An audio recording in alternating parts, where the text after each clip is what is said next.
और एक और बड़ी खबर आ रही है बूचा से। इस बार बूचा से आई है सामूहिक कब्र की तस्वीरें। यूक्रेनी सैनिक और आम नागरिकों की ये कब्रें हैं। आपको बता दें कि रूसी हमले में कई लोगों की जान गई थी और बूचा में यूक्रेन के कई सैनिक मारे भी गए थे। रूस पर बूचा में नरसंहार करने का आरोप लगा था। तस्वीरें देखिए, काफी भयानक ये तस्वीरें हैं और जाहिर सी बात है इसको लेकर काफी ज्यादा बड़ा मुद्दा भी उठा था अंतर्राष्ट्रीय स्तर पर। यूएन में इस पर जाएंगे। सर, ये तस्वीरें क्या पुतिन को डॉक में डाल सकती है? क्या अंतर्राष्ट्रीय उनके लिए एक बड़ा इशू खड़ा कर सकती हैं? ये तस्वीर वाकई चिंताजनक है, लेकिन आज के इंफॉर्मेशन टेक्नोलॉजी के युग में जब तक इसकी तस्दीक नहीं हो सकती ग्राउंड पर, इसको मानना भी ठीक नहीं होगा। बूचा में इतना बड़ा ये जो दिखा रहे हैं, ये एक्चुअली यूक्रेनी लोगों ने बाद में जो शव मिले उनको गाड़ने के लिए कुछ वेबसाइट्स में कहा जा रहा है कि किसने मारा ये नहीं पता और यही बड़ा प्रश्न है। One quick reaction from Gurpreet Pandey. Sir, जिस तरह से हमने देखा कि इंटरनेशनल इन्वेस्टिगेटिंग एजेंसीज भी ऑन ग्राउंड है, वो क्या पता लगा पाएंगी? ये प्रैक्टिकली पॉसिबल होगा? किसने मारा ये पता लगाना? मजेदार चीज़ है, वो एजेंसी जो है वो भी स्पॉन्सर्ड है नाटो कंट्रीज की। तो ऐसे में क्या हम निष्पक्ष रिपोर्ट पा पाएंगे? ये भी एक प्रश्न चिन्ह है।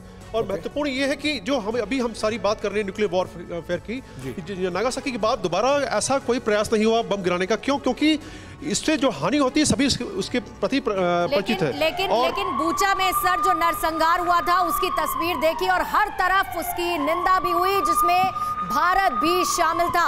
और चलिए आपको 14 अप्रैल की वो रिपोर्ट दिखाते हैं जब हमारी अपनी संवाददाता सुमेरा खान पहुंची थी बूचा, और उस वक्त उन्होंने बूचा में जो मंजर देखा आपको भी दिखाते।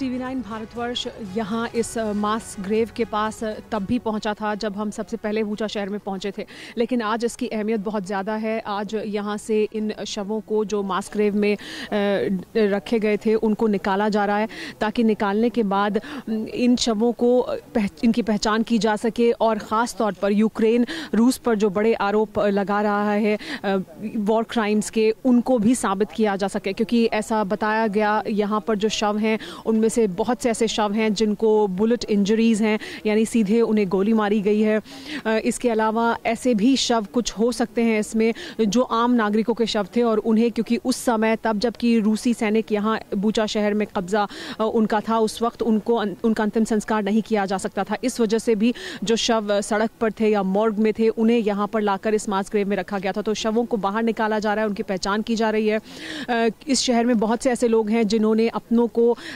ठीक से उनका अंतिम संस्कार वो नहीं कर पाए हैं, और अब वो भी चाहते हैं कि वो अपनों के शवों की पहचान कर सकें, और साथ ही ये भी साबित हो सके यूक्रेन की तरफ से, यूक्रेन ये बताना चाहता है कि किस तरह से ये जो शव यहाँ मौजूद हैं इनमें से बड़ी संख्या में वो शव हैं जिन्हें रूसी सैनिकों द्वारा जिनकी हत्या की गई है। इसी वजह से यहाँ जो शव निकाले जा रहे हैं इस वक्त, उनको निकालने के बाद उनका DNA टेस्ट कराया जाएगा, उनका पोस्टमार्टम भी होगा, साथ ही वीडियोग्राफी भी की जा रही है ताकि किस तरह से इन शवों को निकाला गया और कैसे पूरी जांच पड़ताल आगे बढ़ी है उसके सबूत भी मौजूद रहें। ख़ास तौर पर ये सबूत के तौर पर भी अहम साबित होगा। यूक्रेन रूस पर जो आरोप लगा रहा है उन्हें साबित करने के लिए, वॉर क्राइम्स के लिए, क्योंकि वो कह रहे हैं कि रूस को और पुतिन को जवाबदेही तय करनी पड़ेगी और दुनिया को तय करना पड़ेगा। तो ऐसे में वॉर क्राइम्स के को लेकर अगर जो आरोप यूक्रेन की तरफ से रूस पर लगाए जा रहे हैं उन्हें साबित करना होगा, तो फिर ये जो सबूत हैं वो सबसे ज़्यादा अहम होंगे। कैमरा पर्सन वीरेंद्र के साथ मैं सुमेरा खान, TV9 भारतवर्ष के लिए बूचा, यूक्रेन से। तो देखिए 14 अप्रैल को हमारी संवाददाता सुमेरा खान बूचा में मौजूद थी और किस तरह नरसंहार को अंजाम दिया गया, कैसी तबाही मचाई गई बूचा में, ये सबने देखा। फिक्र आपकी, सोमवार से शुक्रवार रात 9 बजे सिर्फ TV9 भारतवर्ष पर।